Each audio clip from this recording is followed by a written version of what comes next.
Set aside the tinsel. Look beyond the gleaming baubles. Deep within the dark winters and beneath the glare of modern consumerism lies an astonishing 4,000-year-old secret. The Christmas tree is not merely a decoration. It is a cultural time machine, a living archive of human fear and human hope. Did you know the custom of fighting the deadly grip of winter began not in Bethlehem, but in rites observed as far back as 4 millennia before Christ? In this comprehensive investigation, we will dissect the hidden history, the explosive symbolism, and the fierce cultural battle behind the world's most beloved, yet most misunderstood holiday icon. Welcome to the real, untold history of the Christmas tree. To understand the Christmas tree, we must confront the concept of winter terror.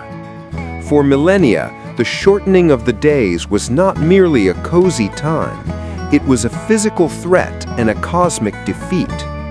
The sun, the source of life, appeared to be dying. To combat this, humans sought powerful, visible anchors of survival. This earliest impulse manifested clearly. In ancient Rome, during the raucous festival of Saturnalia, homes were adorned with evergreen boughs, not just for beauty, but to ritually compel the harvest and life itself to return to the frozen fields. Similarly, in ancient Egypt, citizens would welcome the sun god Ra's annual recovery from his winter sickness with vibrant palm leaves, a clear declaration of life's inevitable triumph over death. But the deepest roots lie in the merciless north, among the Germanic and Celtic peoples. For them, winter was a malevolent, existential force. Bringing fir or pine trees indoors was a desperate, profoundly magical act. These unwavering trees, which never surrendered their color, were quite simply totems of defiance. When the nascent Christian movement infiltrated these regions, it did not destroy these deeply rooted primal rituals. Instead, it absorbed them. The pagan tree of survival was slowly and strategically rebranded as the symbol of eternal life and Christ's resurrection.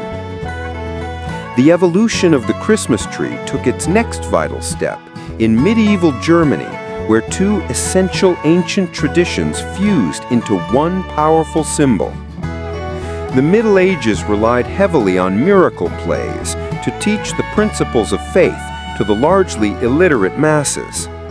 One of the most critical was the Paradise play, which depicted the origin of sin, the story of Adam and Eve and the fall of man.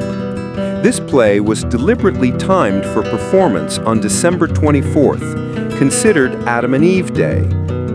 Because the narrative required the forbidden tree, and no fruit tree bore leaves in midwinter, the ingenious stagehands used an evergreen fir tree and symbolically hung bright red apples from its branches. This prop became universally known as the Paradise tree. Concurrently, there was a tradition of the Christmas pyramid, elaborate wooden structures decorated with green foliage, candles, and gifts. People in Western Germany began merging the powerful symbolism of the Paradise tree with the decorative tradition of the Christmas pyramid. They brought the fir tree home and decorated it with apples, the symbol of original sin, and thin wafers, the symbol of the Eucharist, or redemption. Crucially, they began attaching small candles to the branches, symbolizing Christ, the light of the world, overcoming the darkness of sin. This fusion, the Paradise tree combined with the redemptive symbolism of the wafers and candles, became the Christbaum, or the Christmas tree. At this juncture, the Protestant reformer Martin Luther enters the narrative, solidifying the tree's place in the theological landscape of the Reformation. Though the tree existed before him, Luther is often credited with revolutionizing the symbolism of its lights.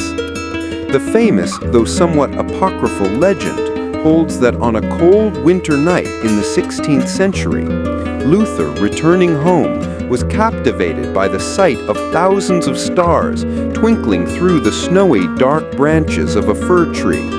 Inspired by this deep, cosmic vision, he brought a small tree indoors and painstakingly wired lit candles to its branches. This was a powerful Protestant theological statement.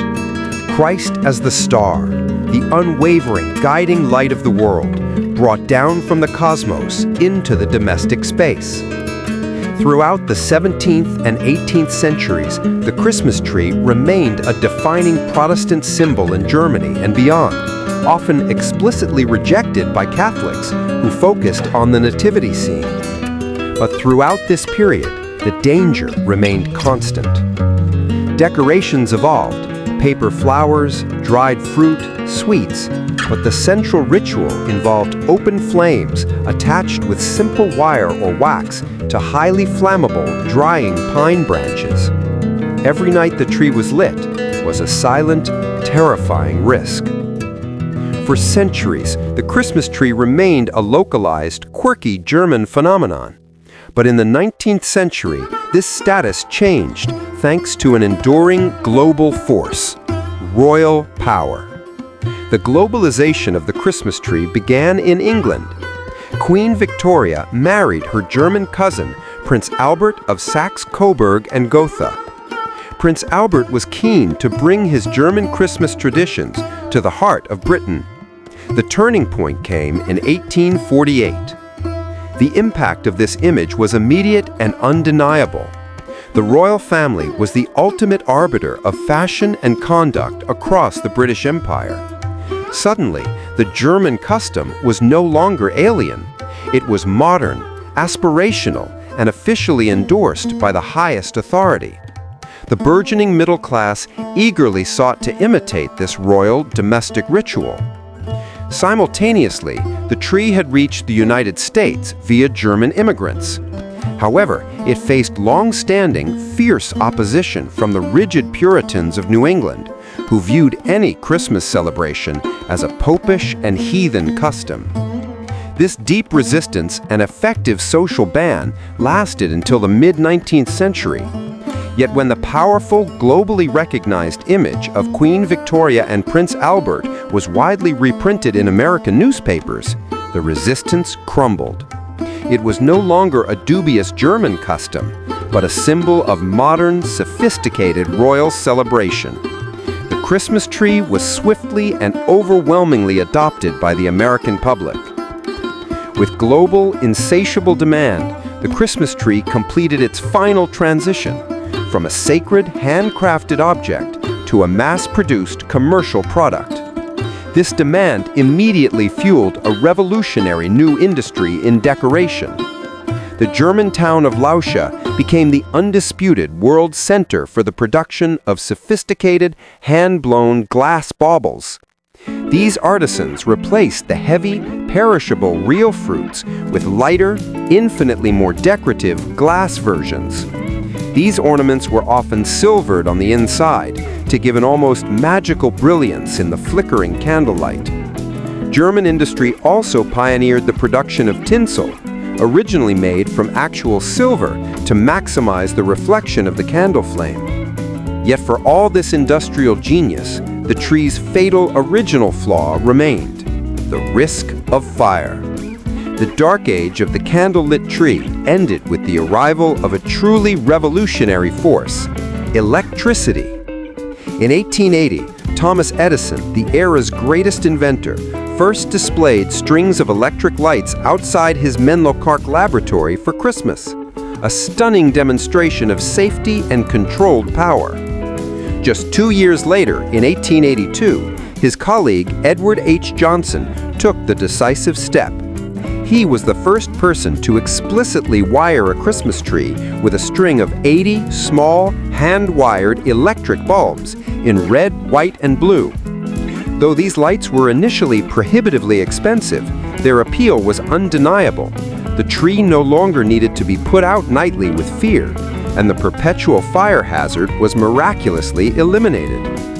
The final stamp of approval came in 1895, when President Grover Cleveland decorated the White House Christmas tree with hundreds of electric lights.